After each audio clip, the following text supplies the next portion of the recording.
आज के टाइम में बैंकिंग सिर्फ पैसे रखने का जरिया नहीं बल्कि आपके पूरे फाइनेंशियल लाइफ का बेस है। इसी वजह से जब कोई बैंक अपनी पॉलिसी में बदलाव करता है तो उसका सीधा असर लाखों कस्टमर्स की जेब और प्लानिंग पर पड़ता है। आईसीआईसी बैंक ने हाल ही में एक ऐसा अपडेट किया है जिस पर सोशल मीडिया पर भी काफी चर्चा हो रही है और ये खास कर उन लोगों के लिए जरूरी है जो सेविंग अकाउंट चलाते हैं। असल बदलाव ये है कि नए सेविंग अकाउंट्स के लिए आईसीआईसी बैंक ने मिनिमम मंथली एवरेज बैलेंस यानी कि मैब की लिमिट को काफी बढ़ा दिया है। पहले जहां ये सिर्फ 10,000 रुपए थी, अब ये सीधा 50,000 रुपए कर दी गई है। मतलब अगर आपके अकाउंट में महीने का एवरेज इस लिमिट से कम रहा तो पेनल्टी चार्ज लगेगा। पुराने अकाउंट होल्डर्स पर ये रूल अप्लाई नहीं होगा, लेकिन फ्यूचर में बदलाव का खतरा हमेशा रहेगा। आपको बता दें कि 1 अगस्त 2025 के बाद खुले सेविंग अकाउंट्स पर ये नया नियम लागू होगा। आईसीआईसीआई बैंक ने अपने सेविंग्स अकाउंट कस्टमर्स के लिए मिनिमम बैलेंस की जरूरत को ब्रांच लोकेशन के आधार पर 3 सेगमेंट में डिवाइड किया। अर्बन और मेट्रो ब्रांचेस में मिनिमम बैलेंस सबसे ज्यादा 50,000 रुपए रखा गया, क्योंकि ये एरिया हाई ऑपरेशनल कॉस्ट वाले होते हैं और यहाँ के कस्टमर्स आमतौर पर हाई इनकम ब्रैकेट में आते हैं। सेमी अर्बन ब्रांचेस में ये लिमिट 25,000 रुपए है, जो अर्बन से कम लेकिन रूरल से ज्यादा है, ताकि अफोर्डेबिलिटी और सर्विस कॉस्ट का बैलेंस बना रहे। रूरल ब्रांचेस में मिनिमम बैलेंस सबसे कम सिर्फ 10,000 रुपए रखा गया है।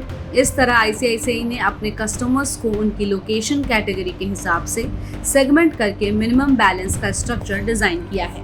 बैंक का कहना है कि ये बदलाव सर्विस क्वालिटी को बेहतर करने और ऑपरेशनल कॉस्ट मैनेज करने के लिए है, लेकिन ग्राउंड लेवल पर देखें तो ये लो बैलेंस कस्टमर्स के लिए बड़ा चैलेंज बन सकता है, खासकर स्टूडेंट्स, छोटे अर्नर्स या लो इनकम ग्रुप्स के लिए। हर महीने 50,000 रुपए का एवरेज बैलेंस मेंटेन करना आसान नहीं है। आईसीआईसीआई ने ये अपडेट अपनी वेबसाइट, मोबाइल ऐप, ब्रांचेस और एसएमएस अलर्ट के जरिए शेयर किया है। साथ ही मोबाइल ऐप में अब एक नया ऑप्शन दिया गया है जिससे कस्टमर्स अपना current average balance real time में ट्रैक कर सकते हैं, ताकि महीने के अंत में सरप्राइज पेनल्टी से बचा जा सके।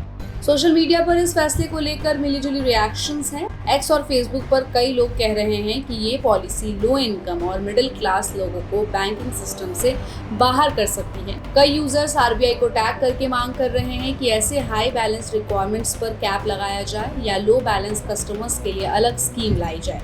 दूसरी तरफ बैंक के सपोर्टर्स का कहना है कि हाई बैलेंस पॉलिसी से बैंक ज्यादा स्टेबल होगा और कस्टमर्स को प्रीमियम क्वालिटी की सर्विस मिलेगी। उनका मानना है कि ऐसे स्टेप्स बैंक के कासा रेशियो मतलब current account to saving account ratio को मजबूत करते हैं, जिससे बैंकिंग ऑपरेशंस और लोन मैनेजमेंट आसान हो जाता है। कुल मिलाकर ये कदम आईसीआईसीआई के लिए स्ट्रैटेजिक मूव है, लेकिन इसका असर डायरेक्टली कस्टमर्स की जेब पर पड़ेगा। अब सवाल ये है कि आप इस बदलाव को कैसे देखते हैं? एक बेहतर बैंकिंग क्वालिटी की दिशा में कदम या आम कस्टमर्स पर एक और फाइनेंशियल लोड? हमें अपनी राय कमेंट बॉक्स में दें और ऐसी अपडेट्स के लिए keep watching and subscribe good returns.